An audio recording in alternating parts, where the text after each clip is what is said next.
Hi everyone, thanks for coming along today. And before I start talking about my story, let me also pay my respects to elders past, present and emerging, and say how much I appreciate living in this part of the world, Larrakia land.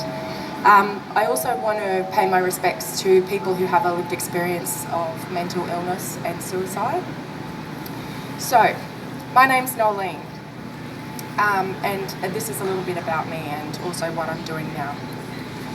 It's not unusual to experience a suicidal ideation, and it's not unusual to experience a mental illness. And I'm here to talk about my experiences of both. I do so knowing that these are part of the human condition, knowing that for reasons of shame and stigma, people don't often share their experiences, but also knowing that by sharing my experiences today, I get to smash some of that shame and stigma. The first time I wanted to kill myself, I was 8 years old. The most recent time was in January of this year. There have been many occasions in between, but these are the two that I want to share with you today. I do have a lifelong mood disorder and I am autistic. I view my autism as a neurological difference and not a disability. I also see my bipolar as having shaped who I am today. I have developed strength, purpose and resilience directly as a result of experiencing bipolar and in fact for many years not knowing about it. This is why I can get up here today and share such deeply personal experiences. So let me tell you about when I was 8. It was a rather innocuous comment said without malintent by a friend of the family that triggered a profound response in me. I had just finished a swimming race where I had done very well, and I came over to talk to my family and friends about my race. I was still out of breath, chest still heaving, when a comment was made about eating too much spaghetti in reference to my pot belly. It was not much, but for me, with my perfectionistic, black and white, right and wrong pattern of thinking, it triggered despair and thoughts that I was nothing and that I should be dead.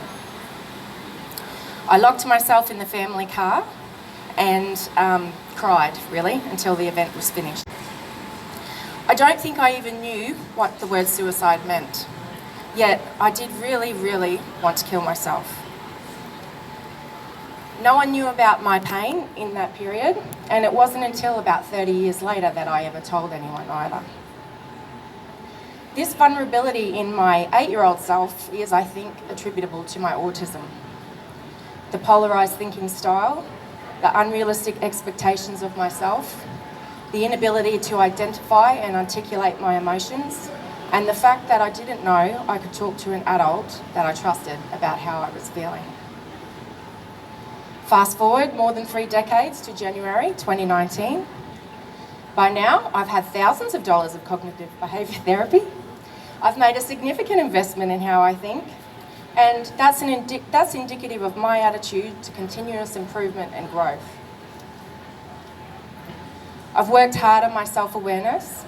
I've embedded changes to my lifestyle to promote and sustain my mental health. In recent years, I've even changed my career, moving from engineering and project management into the community services sector, delivering mental health related training and working from the basis of my lived experience in peer support. Despite all of this, I managed to find myself in another dangerous predicament of the mind. On this occasion, I'm in Melbourne. One of my best friends in the world is getting married and we're celebrating her hens. I've been working very hard and I'm really looking forward to kicking back and catching up with my dearest friends.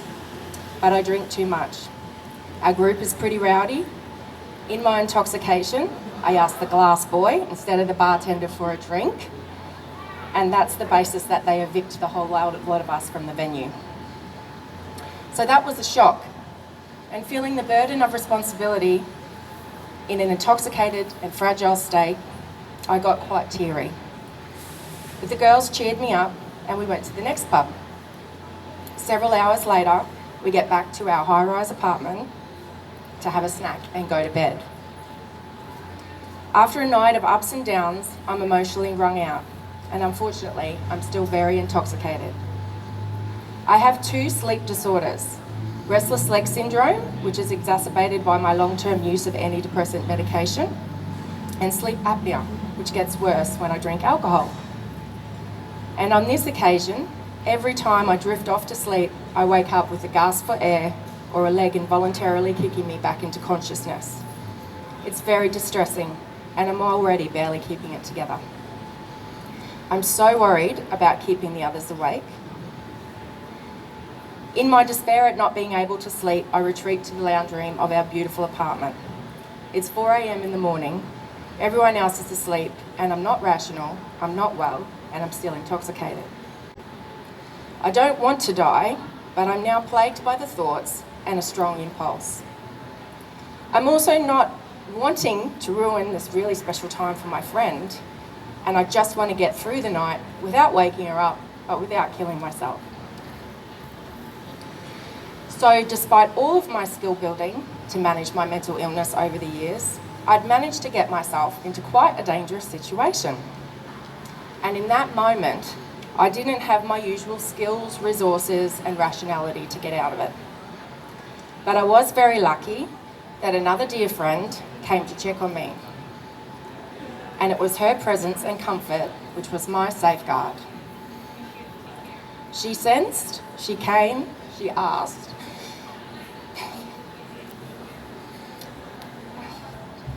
and she kept me safe.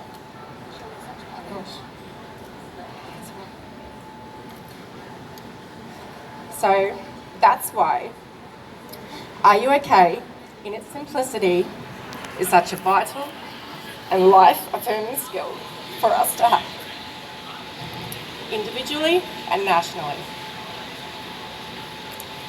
So thank you for listening to that little story, but I'm going to take the opportunity to tell you about the fact that I'm also here today as a staff member of the Northern Territory Mental Health Coalition, and I'm promoting a really exciting project called My Recovery.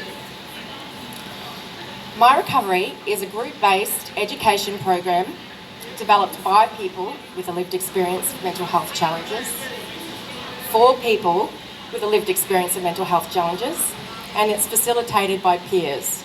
So peers are people who have experienced their own mental health challenges, and in this case, have been trained to deliver the program. My Recovery is for anyone who would like to develop skills to support their recovery and ongoing mental health and wellbeing. I participated in a similar program in my 20s in another state and went on to be trained as a peer facilitator. This was a very important part to my recovery at that time and central to the journey that has brought me here today. This is the vision that we have for people participating in the Northern Territory My Recovery program, which starts next month. So please come and chat with me if you would like to find out more. And there is one other thing. So, unlike many other jurisdictions, we don't have a Northern Territory-wide lived experience network. And this means that our voices are not well represented in local policy development and commissioning decisions. I personally feel very strongly about wanting to see this change. There is strength in bringing our voices together. We would be able to support each other and to share the richness of our hard-won knowledge and experience with decision makers and funding bodies. If you want to share your lived experience to address system change, then please also come and seek me out today. I'm hoping that collectively we can take steps to give a voice to people with lived experience in the Northern Territory.